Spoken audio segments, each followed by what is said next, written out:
Recording. Welcome to this month's Courage and Coffee. Yes.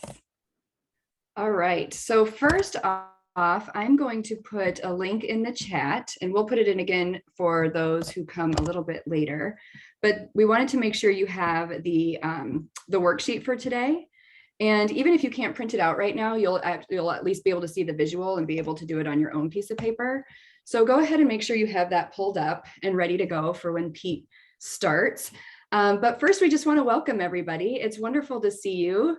Some of you we see almost every month, which we love, and there are some new faces here. So welcome to Courage and Coffee. Our special guest is Pete Berridge, and he's going to be talking about building a supportive and positive feedback system in your organization. And y'all you're in for a treat. This is like not only changed how I work with clients, but it changes how I even talk to my family, how I talk to my kids, how I give feedback. So we're all just so excited that you get to hear about this approach. So the first thing we want to do is give a reminder of our mutual agreements and how we show up together in these events. And then we'll do a quick grounding. So this is repetitive for a lot of you, but again, just really trying to be present and free from distractions. Listen deeply to yourself and others. We're going to do a couple of breakout rooms. So being curious and open with each other, share from your heart, but stay boundaried. Maintain muted status until we open it up for a conversation, and accept yourself and your experience and those of others. We all have different experiences, and it's such a wonderful gift to have perspective from each other. And then we love to see you on video. We love to see your faces, but if you feel more comfortable turning it off, that is fine too. So in the spirit of support and appreciative inquiry, I'm going to do a quick loving kindness meditation. So just to get us here and present. So feel free to turn off your camera if that feels more comfortable. Get comfortable in your seat and just start to relax into your body. And we take a deep inhale through your nose. Just a big cleansing breath.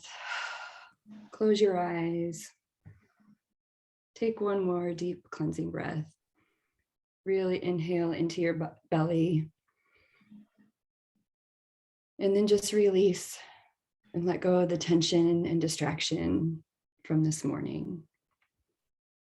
So I'm going to read a couple of statements, and I just want you to repeat them to yourself. Again, this is a loving kindness meditation. May I be filled with loving kindness. May I be safe from inner and outer dangers. May I be well in body and mind. And may I be at ease and happy. And as you sit there, notice your breath.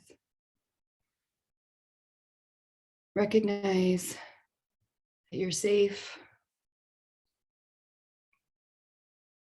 Give yourself some love as we go into this session. And maybe take one more deep inhale and exhale. And come back to the space when you are ready. And I am going to turn it over to Holly. Thank you, Holly. That was just a wonderful way to kick off the day. We're so excited to have you here. Just a little bit about us. We are the Daring Venture. So Jenny Peterson, Holly O'Hanlon, and myself, and Pete affectionately refers to us all as the Holy Molies. So we got started about 8 years ago. And our mission is to transform leaders and teams from the inside out. And there's 3 primary ways that we do this. Number one is actually the Shift Positive work that Pete is going to share with you today. This is one of the tools that we're really passionate about, and we see as being such an incredible way to just change how people give and receive feedback.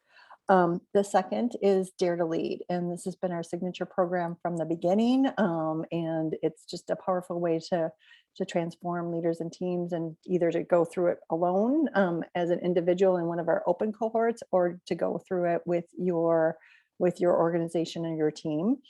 And the third is through coaching. So we got started having these Courage and Coffees at the beginning of the pandemic, and as a way to just provide a little education and inspiration and courage to our community. And it's been so fun to see this community grow and connect with each other month after month, and also to provide a welcoming on-ramp for people who want to just get to know us and be inspired. So we're really glad you're here, and can't wait for you to experience this session with Pete today. With that, I will turn it to Jenny. Awesome. So Pete is a very special guest. And I have to admit, I'm totally biased because he's also my husband. So we talk a lot of positive psychology, and yet Holly and I, whereas Pete says the holy mollies, we are really honored to have him here today because he has so much wisdom to share, humor to share, and this incredible work of Change Positive. And through this work, he has really helped change the landscape of feedback. This has changed the culture of organizations. It's changed how people see each other. And most importantly, it changes individuals. So get some good grounding today and get ready for some change, because look forward to sharing this work that Pete's created. So it's an honor to introduce Pete.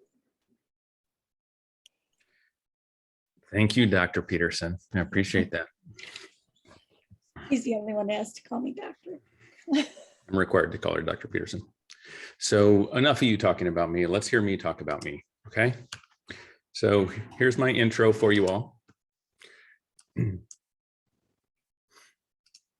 This is me, my company, where I'm from, where I live, my wife, Jenny, some of our times together, our cabin up north.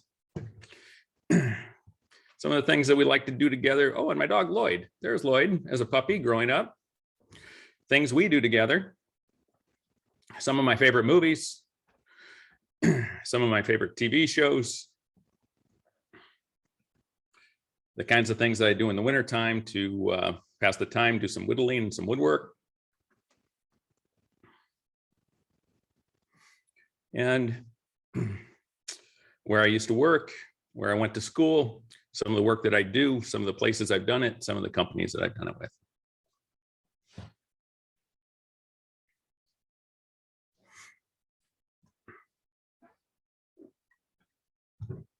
And coming back to Lloyd to prime you with him. So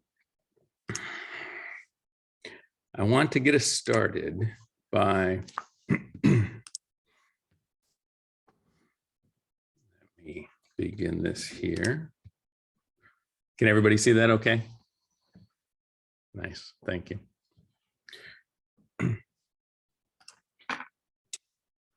So, would you like to receive a gift? What kind of feeling just went through you as you receive that gift or think about receiving that gift? And maybe you put that in the chat. But now what if I told you that the gift is feedback? Perhaps that feeling changes a little bit. That's what we tell our clients. Feedback is a gift. Receive it openly and constructively. You only get it so many times in your executive career or your leadership career. And so take it in. But that's not exactly how it feels. So I want to ask you, what does it feel like to receive feedback? Think about a time when you received feedback. Receiving that gift, or maybe you've been in that place of giving feedback. Maybe it's to somebody close to you, maybe it's to an employee or a coworker. what it's been like to give feedback. Or maybe you're a coach or a manager and you've been in kind of that in-between place where you've received feedback from others and you're going to pass it on to someone else. You kind of feel like you're in that stuck place. What we want you to do to get your voice in the room here and going is we're going to put you into triads for just 3 minutes. And we want you to introduce yourself to the other individuals in your group and then share an experience that maybe you have about either receiving feedback or giving feedback. We know that not everybody will get through all of that, but it gives you an opportunity to just share quickly with someone else. Okay. So I think Jenny's going to put us into groups. Yeah, and I actually have you in dyads, so you have a little bit longer to talk. And you've got Okay. 5 minutes, so here you go. 5 minutes. What's it been like to receive feedback or to give feedback? And we agreed. And agreed.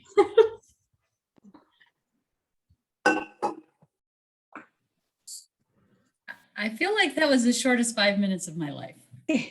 Oh, I'm just going to put that out there. Mhm. Welcome back. It really was, but it does go fast. Okay, so I have a challenge to the group. I want to hear the worst feedback story. Who thinks they have the worst feedback story they could share with the group that's willing to share? You can use your hand emoji or just unmute. Anyone willing to share? I see Jill leaning forward. Well, I was just gonna say, Pete, mine caused me trauma, so I'm trying not to relive it. Okay, we'll skip that one then. Yeah. If everybody can mute too, please. Sorry about that. Yep, that's great. I will Does share anyone- mine without a ton of specifics, but vague enough that it might relate to others. As I was sharing, I'm in my Encore career. I've held really high-ranking positions. I've worked for very big organizations. I've made lots of digits of money, and now I'm in my Encore career. And so now I'm working with people that are in maybe their 10 years of their career, and I've already lapped them 2 or 3 times. And so it's frustrating when you get that, as I will say, and how I used to teach my leadership team, don't post a note in the break room. Talk to the person or about the issue and make sure you ask them how they feel. Don't tell them what to do. And I'm coming out of something like that where I just went to stone silence because as I was sharing with my group, of 15 statuses, 12 have been canceled. And so on that rare one that we have, which is a whole 15 minutes, going off your checklist of do this, take this training, do this to hit this particular number, I just went to total silence because there's no value in you working off your checklist because your boss told you to tell me something. And then send out a global email to everybody, kind of the same thing. Hey, you have to hit these numbers, everybody, but there's nothing with it. So that would be mine where how I feel. So then I shut down because I don't want to get argumentative and say, where's this coming from? You know, we haven't seen each other in 15 weeks. We've only seen each other this the 3rd time. This is really taking me off guard. Yeah. So Nice. that one is how I felt. Good. Thank you, Stacy. It's nice to see you. So who has a really good feedback experience story to share? The feedback worked really well for you.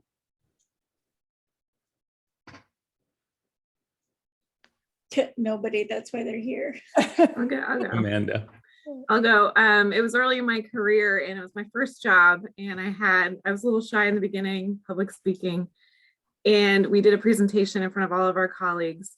And after that, my boss, pretty old school guy, was like, hey, come in here. And he just said to me, I want to see more of that person. Where is that person? And he's like, you blew everyone away in the presentation, and just gave me really positive feedback and reinforced it. And it really set the tone for the next few years of that company for me. And I was just so grateful that he took the time to say that and point it out. That's fantastic. Noticing what worked. Good. Well, thank you so much. Let me take us back here then. So I love hearing those times when people have good experiences with feedback. Unfortunately, oftentimes it feels a little bit more like this. And that's not always a great experience to have.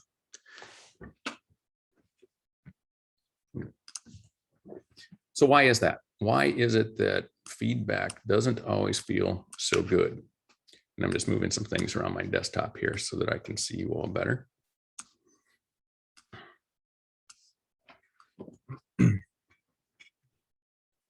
Well, that's why you're here, because feedback is broken.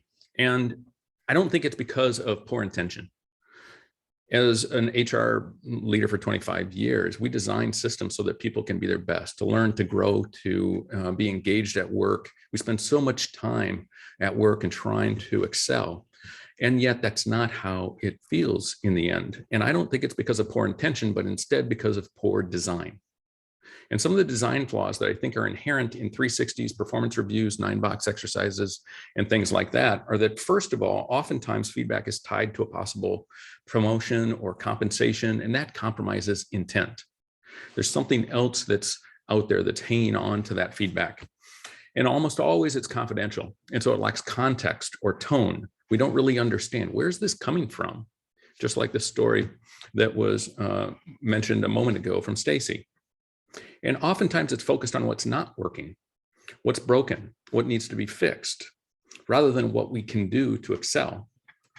And fourth, it lacks ongoing support. Feedback is given, and then once it's given, it's rarely tracked, followed up on, or even noticed if you start to make some positive change. And that leaves people feeling unclear, discouraged, isolated, and as though their colleagues are against them rather than with them.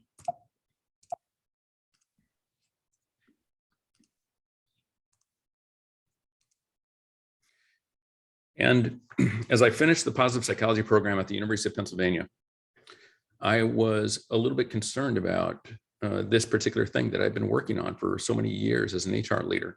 And I did some research, and what I found in a meta-analysis is that nearly a third of 360 feedback systems lead to decreased performance.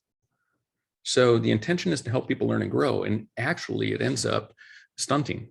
It ends up resulting in increased disengagement, poorer individual and team performance, greater discouragement, frustration, and broken relationships. And almost everybody can point to a time when they had a really bad feedback experience. So the second thing is that we think that feedback is broken due to delivery flaws. In addition to those design flaws that I mentioned, we also know that from Tom Rath's research, and it's in his book, StrengthsFinder 2.0, that if a supervisor focuses on an employee's strengths, the chance of them becoming actively disengaged is only 1%, only 1 in 100. And the interesting thing is that if the leader focuses on the individual's weaknesses, that active disengagement goes up to 22%. But the most surprising thing is what is it that drives that greater disengagement? Being ignored.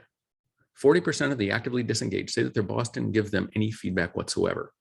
So the idea that no news is good news is bunk. It's just not true. And all too often then, feedback isn't happening, and when it is happening, it's done poorly. Simply providing feedback to individuals about the strengths and what you notice about them. You hear how the impact that it had in the second story on an individual that carried that for years. Amanda carried that, and how it floated her for that period of time. So we believe then that we need to change that. Now, one of the things that goes on inside of us, research by David Rock from neuroscience, looking at neuroscience, the interesting thing, has anybody here heard of SCARF or looking at the SCARF brain reaction? Okay. So neuroscientist, he puts people under an fMRI, and what he finds out is that when people are stimulated to think of a social threat, the same areas of the brain light up as if they are experiencing a physical threat. In fact, the same areas of the brain where we experience pain, where we interpret pain. And what's meant by a social threat? Social threat would be something such as a threat to our status. He termed it this way, he called it SCARF: status, certainty, autonomy, relatedness, and fairness. That if we think, for example, that our status is being affected, then it's almost as if somebody is behind us in a dark alley, pattering up behind it. That's the way that the brain responds. Or in times of uncertainty, think about what's going on in terms of uncertainty with workplaces, with health, with the pandemic, all of that. And we think that logically we ought to be able to put that in its place, but honestly, the brain is going to react the way the brain reacts, and as if it's a physical threat. Or autonomy. When you have that manager that is looking over your shoulder all the time, micromanaging, taking away your agency, choices, and options, that affects the brain as well. So understanding our biology and how that affects us is really important when it comes to thinking about our interactions with each other, the dialogues that we have. So we believe, and this is where our organization went to, Change Positive, that we must change feedback to be the positive and constructive experience that it was intended to be. So I want you to reimagine feedback. I want you to imagine what it would be like if the individuals that were giving you feedback were focused on what it is that they love about you. They give you a clear understanding of you at your best when they see you in your place of strength. And then they go further and they say what they think you can do to be even more effective, what to do rather than what not to do. And third, they go even further than that. And they say that they'll be there with you to support you and reinforce those new behaviors when they start. So now, how would it feel to receive that sort of feedback? We're going to our earlier slide there about providing feedback to others. How would it be like to provide that to your clients, your staff, your peers, to be able to share with them what it is to that you think that they do well, what they could do to be even more effective, and that you'll be there to support them. So let me ask you to put in the chat, what do you think are some of the components of the best feedback experiences? What do you think are components of the best feedback experience? What would you add to this?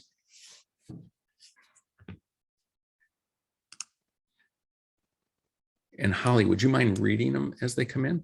Yeah, absolutely. So care for your success, empathy, sincerity, positive intent, caring. So just like caring for each other, and timely. That feedback is timely. That's good. Desire to help me grow. More than just the feedback sandwich. I love you. You suck. I like your shoes. That's awesome, Kristen. Partnering. Feeling like you have a partner. Foundation to build upon. How to work together towards the intended outcome. Awesome. Those are great ones. I really like the sandwich. Nice shoes. Yeah. Same side of the table. That's a great one too. Just that visual that we're on the same side. We're not against each other. Awesome. Well, here's some of the things that I think make for feedback at its best. First, you trust the intention of the person that's sharing it with you, that it's truly for your benefit. Regardless of the words, you know how a person's showing up with you. And if their intent is to correct you, change you, or there's a hurt that's coming across, or if their intent is actually to support you and to be there with you. Second, there's context to the feedback. You understand the circumstances. And third, you understand what to do rather than what not to do. It's not focused on the weaknesses, but it's focused on the future and the possibilities. Fourth, as someone said, it's timely. And fifth, you have that social support going forward to help you. So let's say that, for example, I sit down with you right after a meeting that we're in. And I say, I love the way that you ran that meeting. You were concise, you were focused, you made wonderful points, you asked for questions, you got people to contribute. And I think there's one thing that you could do to make it even more effective in the future. And if you'd like to do it, I'll help with that.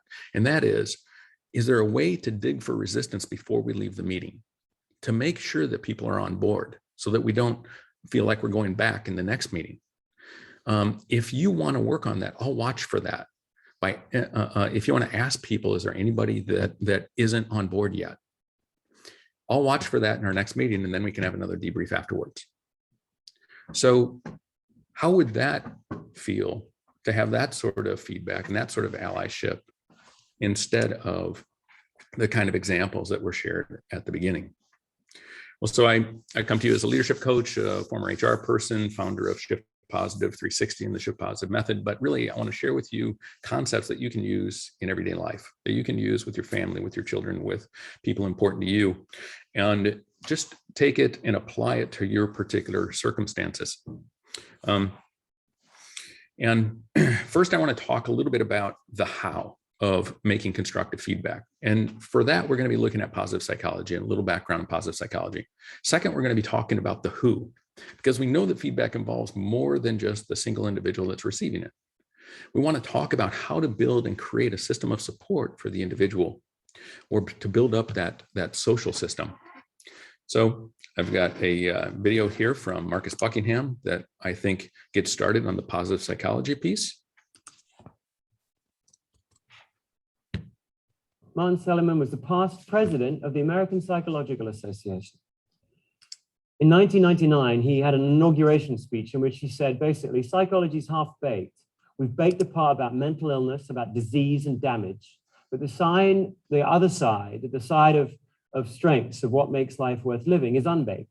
And he famously quoted that they have 40,000 studies on depression and less than 400 on joy, making the point that everywhere you look, we seem to think that excellence is just the opposite of failure. So we study divorce to learn about marriage. We study unhappy customers to learn about the happy ones. We study disgruntled employees to learn how to engage employees. We study depression and neurosis and psychosis to learn about joy. Everywhere you look, we seem to think, in our society entirely, we learn to give people credit. We focus on their debt. Everywhere you look, we seem to think that good's the opposite of bad. And if you want good, you should study bad and invert it. We're wrong, he said. If you study bad and invert it, you get not bad. And his point was just it's different. Studying depression teaches you a lot about depression. Tells you nothing about joy. We learn from our mistakes. No, we learn about the characteristics of mistakes from mistakes. You learn nothing about success from studying failure. Provocative. So positive psychology is the scientific study of what's right with individuals, organizations, and communities. It's the study of well-being, of flourishing. And this is Marty Seligman, one of the founders of the field of positive psychology. And in 1998, he challenged the profession of psychology to broaden its view and to expand its field of study, to look at, when is the problem not a problem? What is it that helps us to thrive? And that core concept that identifying and growing the positive is not the same as understanding or alleviating the negative. For me, that was a light switch moment when I started to think about that. When is the problem not a problem? What is it that leads to success? And how can we do that more frequently? What are the supports that are necessary to do that? And it's not the same as alleviating what's broken. And so what that's led to then, it's this concept that mental health is more than the absence of mental illness, that well-being is more than the relief of suffering, and that studying pathology, distress, and dysfunction is not the same as studying resilience and strengths and growth. And you may be very adept at solving problems. I think I was as an HR leader. And I think that's a terribly important skill to have, to be able to help individuals understand problems and fix those. However, positive psychology offers a second set of opportunities. And I like a quote from the researchers Rice and Gable in the field of positive psychology. They studied positive relationships, those that really last. And they said, in practical terms, the absence of conflict and criticism in a relationship need not imply the presence of joy and fulfillment. And that's a mind shift. Just because things aren't broken doesn't mean that things are really good. So positive psychology has blossomed, and it includes the study of resilience and strengths and post-traumatic growth, not just post-traumatic stress disorder, hope, self-efficacy, optimism, mindset, emotional intelligence, and many more. And it offers up a number of skills that we can develop then as leaders and just as people to help us day to day and with others. So in this area of positive psychology, I'm taking from three particular areas: strengths, solution focused, and desired outcomes, as a way to bring those constructs into feedback. Now, strengths. I like this definition from Marcus Buckingham, and that is strengths aren't necessarily the things that I'm good at. Strengths are the things that strengthen me. I feel stronger when I'm acting from a place of my strengths. I feel more of myself. And that's different than just being good at a skill. You might be skillful at something, but it's not really a strength of yours. You've adapted and learned and been able to build that up. But a strength is when you're in that place, more like Csikszentmihalyi is talking about flow, high challenge, high capability, and you feel you lose track of time. You're operating in that place of strength for you. And we feel more energized. We also know from that quote earlier from Tom Rath, or that research earlier, that strengths-based feedback keeps employees actively engaged. So it's critical that we're not overlooking the opportunities to truly ground someone in the knowledge and feedback about their strengths. Being able to do strength spotting and point out to them, these are the things I see in you, and to listen to them, is that something that is energizing to them? Well, it begs the question then, well, what if we never ask about weaknesses?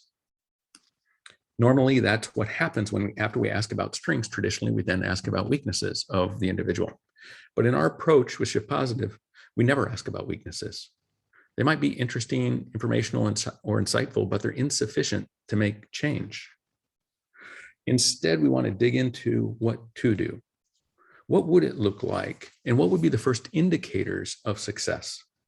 And it might sound similar, but it's very, very different, pointing out what's broken versus pointing out what would be better. And I want to weave back in a little bit more about biology and why focusing on weaknesses is not that helpful. How many of you have heard of the negativity bias? I'm assuming these days, most everyone has heard about the negativity bias. Basically, it's understanding that negative emotions are stronger than positive and potential threats grab our attention. Now, I'm using a label of positive and negative, which isn't exactly true, because all emotions are adaptive. They help us to survive as a species, but those that we enjoy feeling and those we don't enjoy feeling.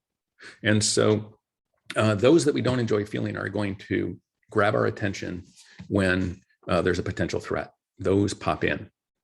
So that's why in a 360 or other feedback sort of experience, we tune in to the negative comments. Yet those aren't the ones that are really going to propel us forward toward success. And what I enjoy about the negativity bias is how Marty Seligman explains it. I was on campus again with him a couple of years ago, and he described it this way. He said, we need to teach positivity to overcome this default response, this default wiring. And he described it this way. He said, the negativity bias is like our tongue. Our tongue is the negativity bias. It's forever cruising around our mouth, looking for any sort of intruder. And when it finds that popcorn husk, that's where the attention goes. And it's going to stay focused on that popcorn husk until it gets it dislodged. It's not that frequently that your tongue is just cruising around your teeth going, they're so smooth, they're so pretty, they're so white. And so it is no wonder then why this is hard for us, why feedback can be hard. So next, after strengths, I want to talk a little bit about solution-focused approaches. And this is borrowing from the field of solution-focused coaching, looking at the most impactful ways to coach other individuals. And there's a saying in solution-focused coaching that the solution doesn't care why the problem occurred. Even if you dig into the problem and spend a bunch of time there, you still have to go to the solution. And you don't always need to break it down in order to understand what a potential solution is. So we must overcome that negativity bias. And we do that by taking this solution-focused approach. And what that means is that we're going to be more interested in asking how questions and what questions than we are about the why questions. A problem-solving approach would be concerned with understanding the problem. What led to it? Why did this happen? Why aren't we meeting the budget? And if I say that to you, that has a different physical impact on you than if I say, what will it take to meet the budget? Why aren't we meeting the budget? Or what will it take to meet the budget? How could this go better? Or why isn't this going well? It feels different. That's our physiology and our brain responding. So if she could be even more effective, what would it look like? How would she show up? You see, no problem exists all the time. And we want to understand, when is the problem not a problem? In a solution-focused approach, what the research shows is that it actually leads to better outcomes. It leads to more action steps, greater creativity, more potential solutions to pursue, and better outcomes and more energy to pursue them. So in borrowing from that then, we want to understand what individuals can do. And why? Because it's hard to do less of a bad behavior. We want to dig into what is the desired behavior. It's almost impossible to do less of a bad behavior. George is a coach in actually Molly in my mastermind group. And George was being quiet one day, and he was the facilitator, but he was being rather quiet compared to the normal George. And we asked, what's going on, George? Why so quiet? And he said, nah, I had that reminder again, the feedback I've gotten my whole life. Well, what's that? Well, that I talk too much. George is the kind of person that can pick up a microphone, entertain a group of 200, 2,000. He doesn't get nervous. He loves it. And so he said, so I'm trying to talk less. And immediately Barb spoke up, another one of the coaches, and said, oh, George, you'll fail. And got our attention, said, you can't do less. You can't just talk less. What can you do more of? And with that brainstorming then that ensued, it was, can facilitate more. I can make sure that everybody's participating. I can call on people that haven't put their voice into the room yet. And by actively doing something, he's naturally going to do less of talking too much or dominating. Okay. An example, a real example for me, this is feedback that got on Troy. On the left-hand side here, that Troy talks too much. He interrupts others. He dominates meetings. He's the extroverted thinker at the executive table and just commands the room, and everybody shuts down. In fact, the HR person said that people turn away and start looking at their iPhones when he starts to take over the executive team meeting. Well, that's useless feedback for Troy. If I were to say, you talk too much, you interrupt others, and you dominate meetings. But instead, if I dig deeper with those individuals and I say, what would you want? These are the things that come up. And with any one of these, then you can dig deeper. Okay, so what would those active listening skills look like? When has he done it before? Well, what would you see? What would you notice? Or in terms of facilitation, that's kind of a concept, but what does facilitation really mean to you? And dig deeper. So I have a little video here for you to watch. Watch closely and pay attention to the instruction. And let's see if you get it right. Oop. How many passes does the team in white make? Go!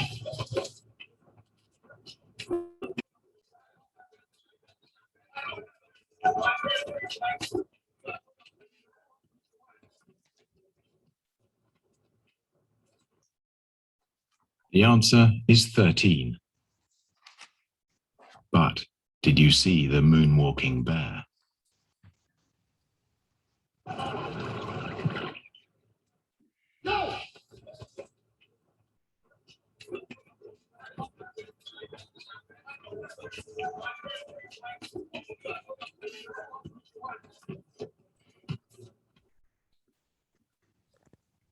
How many of you saw the bear the first time?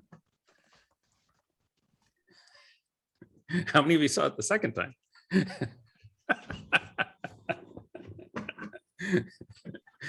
Yeah. So again, understanding, oops, am I frozen here? Oh, you're good. Okay, I'm back. All right. How many passes does the team,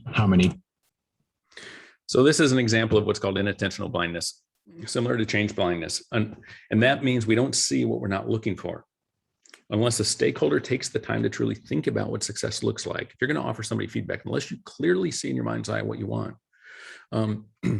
the individual won't, they'll be guessing at what it is that you want, and you won't recognize it even when it happens.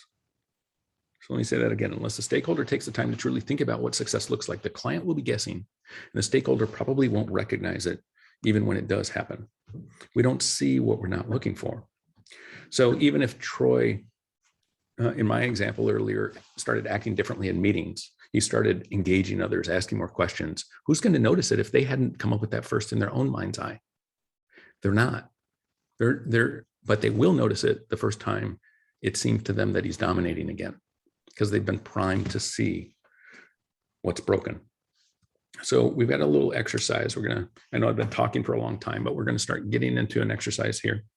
And I want to share with you a story that'll illustrate it. And that is around trust. I work with a large retailer and have done this approach a number of times. And I was interviewing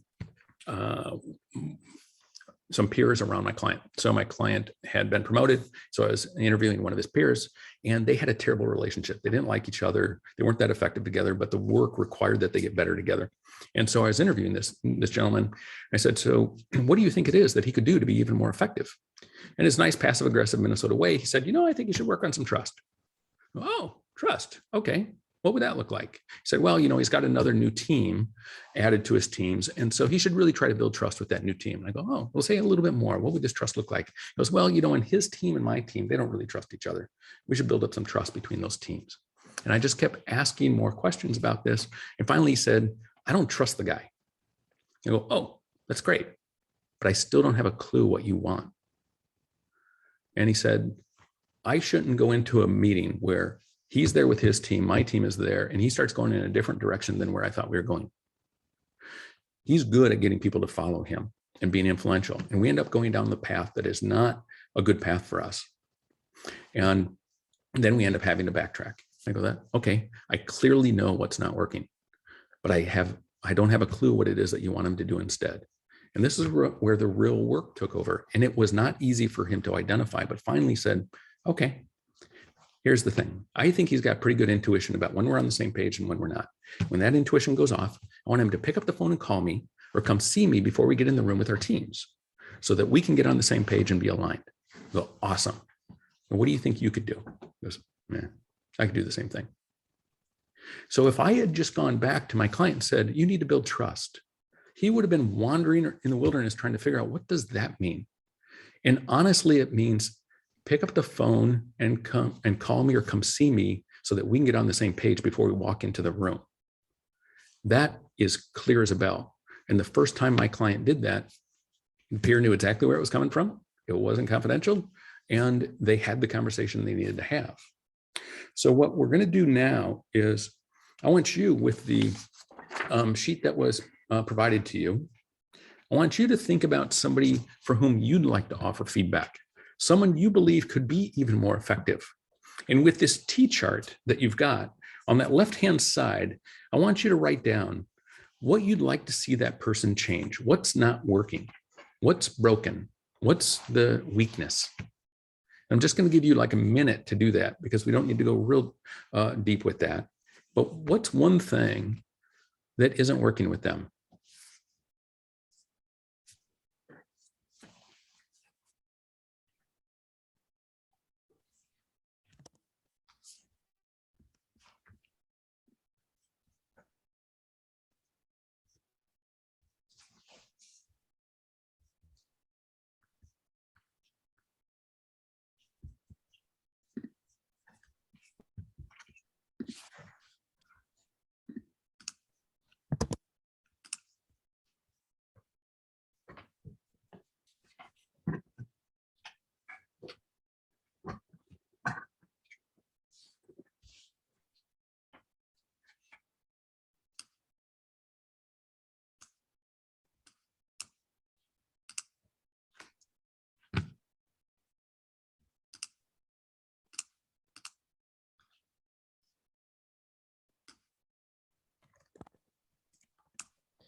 Okay, so now I would like to ask for a volunteer.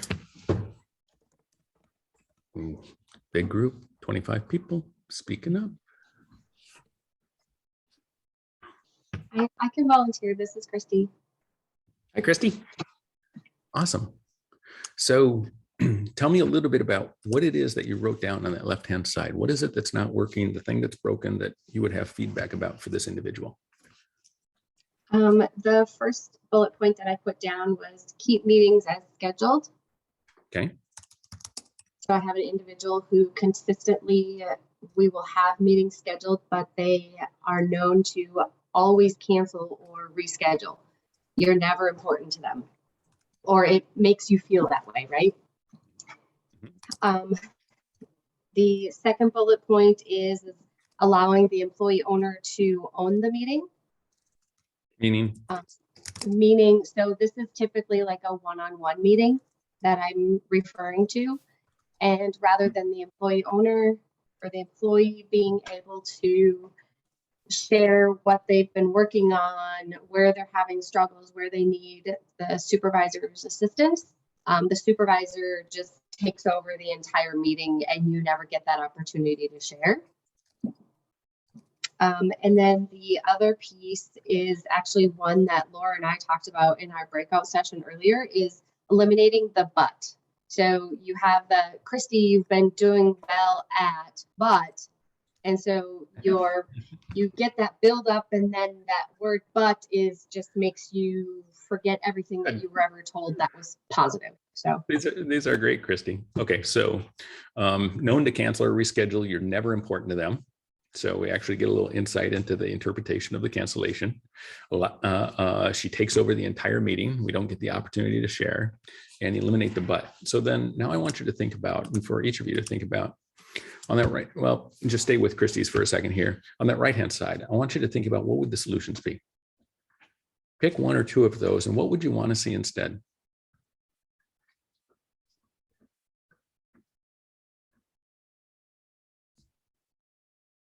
So perhaps Christy, and let's do this live still. So Christy, what would you see instead for this particular person? It sounds like this is a manager or a boss. Yes. So the one area when we said eliminating the but, it was, you're doing very well in this particular area, an area where you might, where I would like to see further improvement in is, or how can I help you improve in? It just takes away that negativity when you don't have that word but in there. And then the other piece, when you talk about like you went to a how question. That's nice. Solution oriented. Cool. And then the, like when you're keeping your meetings as scheduled or always known to cancel, I'm not sure the exact words, but it basically just letting them know that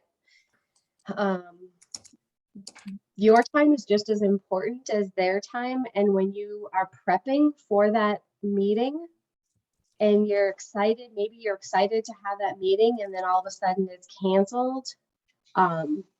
It's just a complete letdown because you never got that opportunity. What would you like her to do instead?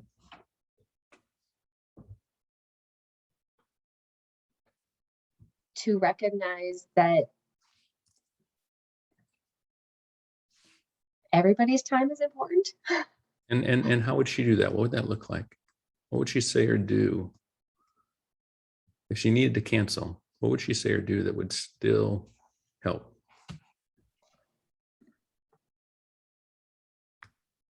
You know, you can provide reasons why you need to cancel, but when it happens consistently, how do you help them get over that, right? You know, because it's like one or two times, it's fine that it's canceled, but when it's a repetitive. And so what would I'm you? not sure. I'm looking for help here. Can I call a friend? So has she canceled a meeting before with you where it was okay, where she did it well?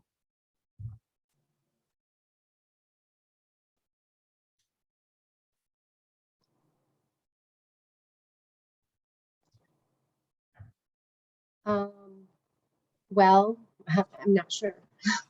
I would have to think back to when they first happened. When they first started happening, it would be maybe an executive meeting over, you know, came. And what did she do that just made it feel different? It was the tone. You know, it wasn't just the simple email that came Instead, that just canceled the meeting, right? There was an explanation. What was that tone part? What was the tone like that you understood? Well, it was the sincerity of it. You know, going back to, I apologize that I need to. I missed the word you used there. How did you describe that? Sincerity. Sincerity. Yep. So it's, you know, I apologize that I need to cancel.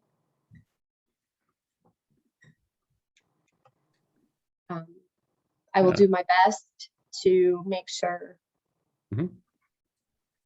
Yeah. And that, any further description of that tone of sincerity? Or let me ask, would you know that if you experienced it? Yes, because there would be follow through. Okay. So let me do it. Let me pause the exercise right here then. And so what we're doing is trying to take from a concept like cancellations and so forth to actually get to what are those behaviors that you would be looking for instead. And if you were watching Christy, what you would have noticed as she was working at this side is that she kept looking up to the left. She was trying to literally see it in her mind's eye. And oftentimes when you do that, the person will then come back and they'll go, they would do this. And so if I finish with that question of if she comes to you and she says, I'm going to need to cancel this. Here's the reason why. And it comes across with the tone of sincerity. Would you notice that? And you go, yes, I would, with a definiteness to it. So when we help a person get to that right side, it's going to help me if I were working with this boss to be able to say, here's the thing. If you're going to cancel a meeting, give the explanation and this tone of sincerity. That will help you a ton. They understand that your calendar is tough. But that tone of sincerity, they'll recognize. It's easier to explain it to the individual than stop canceling meetings, because that may not actually be possible. And it's when it happens, Christy's going to have seen it before in her mind's eye, and she becomes the person that reinforces it by the nod, the smile, instead of the enrolling of eyes. So that's what we want you to do in breakouts now is with your partner, and you're going to have about 10 minutes to do this. We want you to help them get to the right side, the same way that I was trying to help Christy get to that right side. She was very clear on these other ones. In fact, quotes are wonderful. If you were to say, how can I help you improve in blank? Or you're doing very well in this. I'd love to see further improvement in this. And it would look like this. Now it's so much easier to understand and frankly, easier to actually share with the person. So what we want you to do now is get into your pairs that Holly is setting up and help that individual then to get to the right-hand side. And what you'll see is on the bottom of the page are the basic questions I was asking. You're just going to ask those sorts of questions. What do you want them to do instead? What would that look like? How will they behave differently? Any of those. What would that look like? What would you see? What would be the smallest thing? And that's all you have to do to help them to move from the left to the right. Okay. Are we ready, Holly? Jenny's got the breakout rooms, but I did want to just note, Christy, there's some great comments in the chat if you haven't read them already, just to help you out when you were phoning a friend. So I want to make sure you saw that. Yes, so we have 10 minutes and here you go.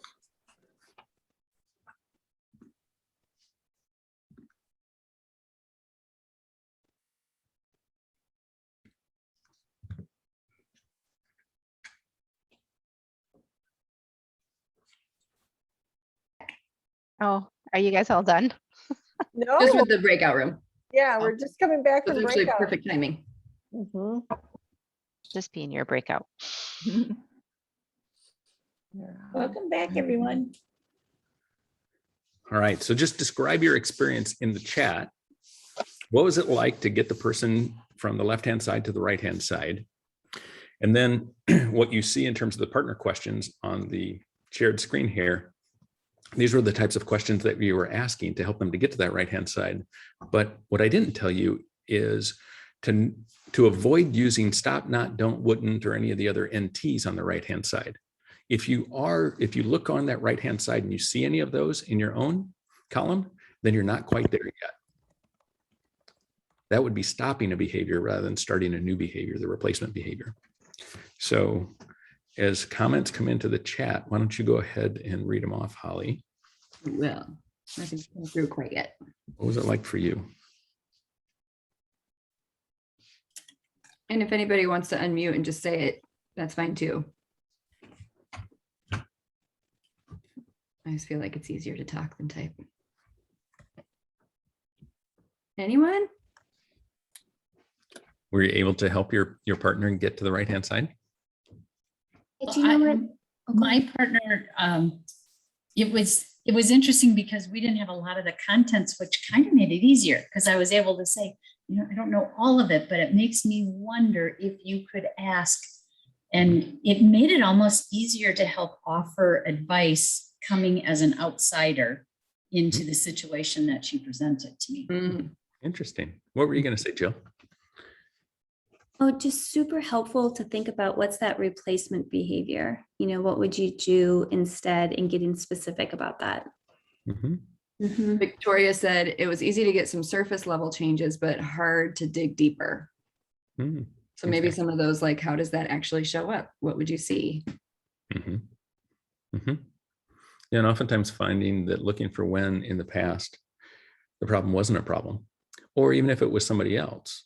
I was about to go there in the example earlier was, and so has there been somebody else where they've made it okay in how they canceled a meeting? What did they do to help you to see what it is when the problem's not a problem? So I've got a question for you then on the next slide is, how many branches are on this tree? You can just type it in the chat, your answer. How many branches are on the tree? I'll give you the answer. The answer, if this is what you came up with, the answer is a lot. There's a lot of branches on this tree. Okay. 81 and hundreds. It's very specific, Victoria. I love it. So now, how many faces are on this tree? I see Stacy. Oh, there's more. I like when we do this to see everybody do this. They're like, close, and they start counting. So 11, 10. Yeah. Well, So there's about 11 different faces through here, 11 or 13 different faces. So when you start looking for the space between the branches, the faces start to appear. And this one's kind of the creepy baby face. That one kind of creeps me out there.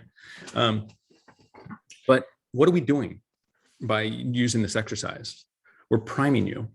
We're priming you to look for something that you, when I ask you to find branches, you find branches. When I ask you to see faces, you start seeing faces. They start to appear. And that's what we're doing with the T-chart. We're trying to prime the individual, prime yourself even. What is it that you want? What would you see? To start seeing the faces through the branches, so that it's going to be hard to see this tree next time and not see faces. But if you are only noticing the branches and what to stop, that's all you're going to see in the future. Priming is really powerful. And we want you to see those behaviors, the future behaviors that you're looking for. So here's the recap. Strengths. Strengths are those things that strengthen me. Solution-focused questions, focusing on the what and the how questions rather than the whys. Identifying the desired behaviors, identifying what it is that the individual could do, what to do rather than what not to do. And that concept of inattentional blindness and why it's so important to understand how our brain, our physiology works so that we can start to prime ourselves to see what we want rather than what we don't. So the second part then is about the who. It's about creating some ally support, creating openness and two-way accountability, not just accountability on the part of the person for whom the feedback is being given. And why is that? Because change does not happen alone. Think of a time when you've gone through a large change in your life. Maybe it was a transition in relationship. Maybe it was training for a half marathon or just adjusting to a new role, even a promotion. And who was there to help you through that process? So we also know from research that with social support, we see slopes as less steep and we feel burdens to be less heavy. I love this research from Schnall, Harbour, Stefanucci, and Profit. They wanted to know, we know that when we feel rested and strong and good nutrition and so forth, that we literally see physical things in front of us as being less daunting. And they wanted to know if the same held true for psychosocial support. So what they did is this really incredible experiment where they had individuals walking by, and in pairs, they would have one person stand 3 feet away, looking the other direction, and then one individual then was looking at a hill in front of them. And they would simply ask them, how steep is that slope? And they used 3 different ways of kind of gauging that, a little discs that they would make kind of reflect the side hill, or they would just ask them, how many degrees do you think that is? Or they'd have them use a foot board or a palm board to mirror that slope. And the person that was next to them was standing 3 feet away, turned the other direction, was instructed not to say anything. Or they would have an individual by themselves doing that.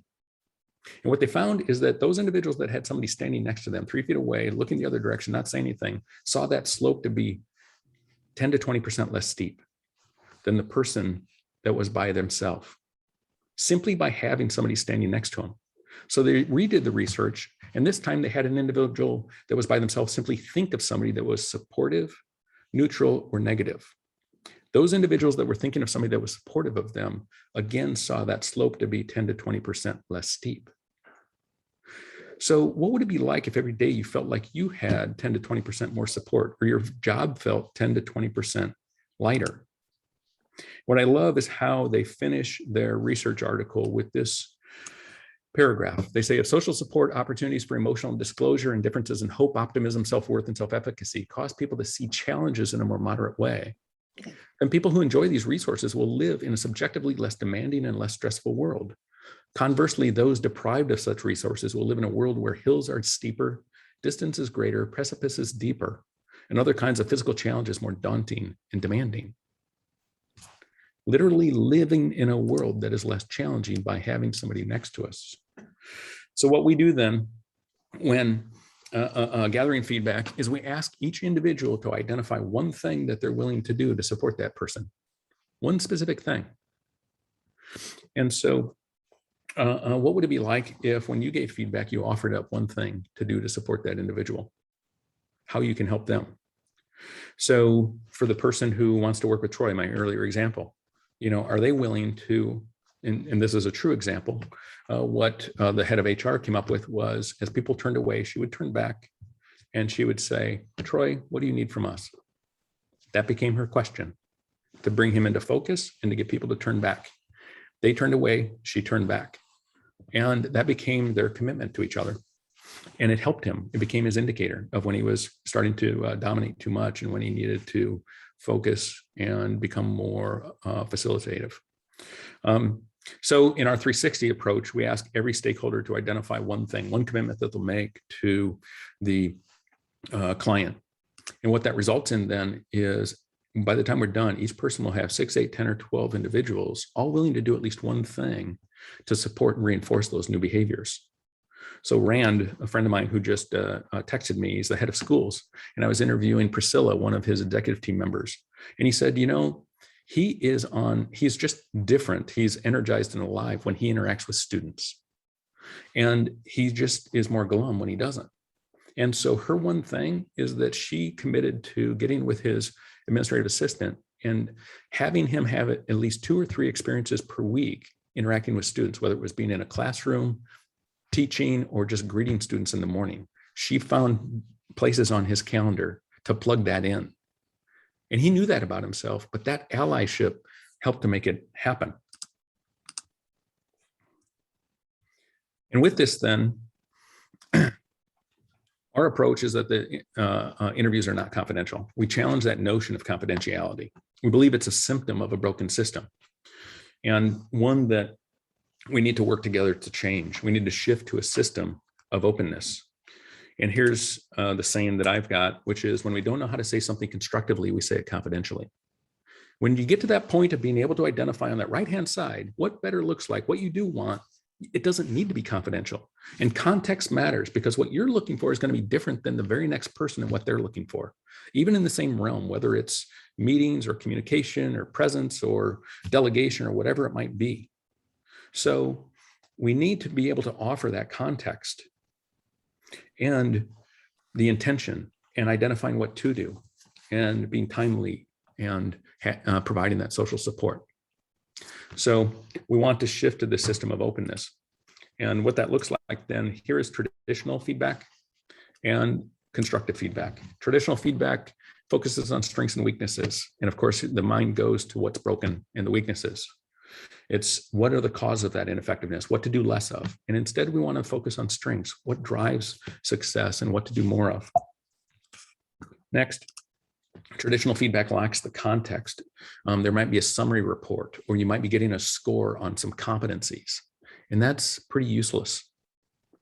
And instead, we want to know the specific context and the behaviors. We want to focus on what to do, the solutions, and what that future can look like. And then finally, traditional feedback is focused on one way. I'm giving you feedback. It lacks that support and it's anonymous. And we challenge that. Instead, it needs to be two-way accountability, creating allyship and openness. Because when you can clearly get to that place of identifying what you want rather than what you don't, you become the ally that is going to reinforce it simply with a smile, a nod, a leaning forward, or a nice comment. And it's that group around us that is going to influence our behaviors and help us to make shifts, especially as experienced as many of us are. So here's what you can do now. Dig into the strengths. Be clear about what to do. Use your T-chart in your mind on a regular basis. Get those questions ready to be able to say, okay, what would it look like? What do you want? What do I want? And to be able to paint that picture. Gain support from that social system. Create allyship and be open. Eliminate that confidentiality so that there's context to the feedback that's being provided. So with this then, the nice thing is that whatever your role is, feedback is not just about the individual that's going to be receiving it. Your role is not, my role as a coach is not to gather and give feedback. It's about working on behalf of my clients to nudge people in their human system, to support them, be clear of what it is that they're looking for, and to be reinforcers of those behaviors when it happens. It's about creating an environment that's conducive to deeper, lasting change, which occurs faster with more dialogue, disclosure, and depth. All our stakeholders in each other's success. So here's what I have to offer for you. If you're thinking about how do I get good at this? Do you feel alive? I feel happy of myself. I feel happy in yourself too. What do you got? Any words of wisdom? What about for all the other kids trying to learn how to ride their bike? Can you say anything to them?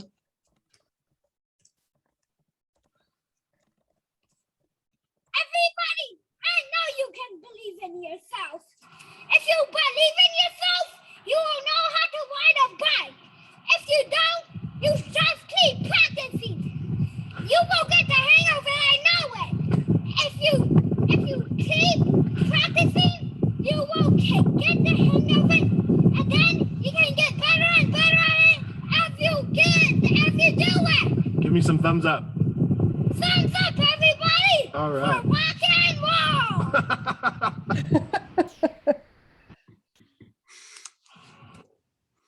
So thank you all. I will stop here as I know you have a close.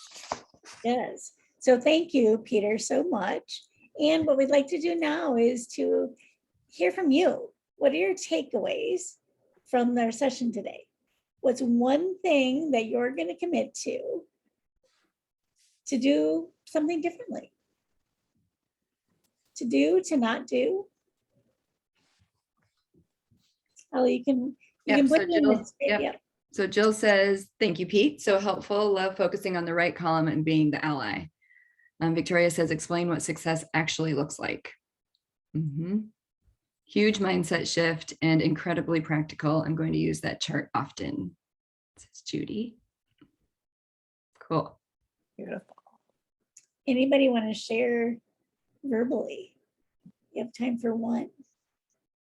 Christy says, great session. Focus on the right side of the column to create solutions versus problems. All right. Well, thank you so much. Molly, you want to put this out?